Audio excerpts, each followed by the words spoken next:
আমাদের এই ভাঙড় থেকে 3টে অঞ্চল আমরা হেরে গিয়েছিলাম। আমাদের সরকার সেই 3টে অঞ্চলের ঘরটাকে পুরোপুরি বন্ধ করে দিয়েছে। দাদার খাবে আর মামার গাইবে, বলবে ওটা মমতা বন্দ্যোপাধ্যায়ের বাবার টাকা।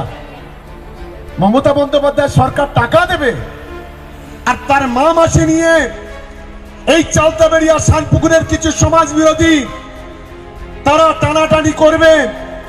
আমরা বলছি টাকা আমরা বন্ধ করে দিয়েছি, যদি হিম্মত থাকে বাপের বেটা হও সেই টাকা নিয়ে নাও, দেখি কত বাপের বেটা আছো তোমরা। আগামী দিনেও আমি পরিষ্কার বলি,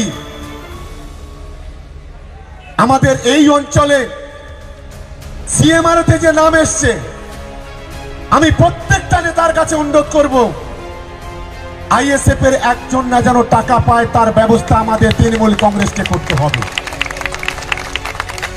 পরবর্তীকালে কৃষক বন্ধু লক্ষ্মীর ভান্ডার টাকা পাচ্ছেন, দেখা যাবে সেটা।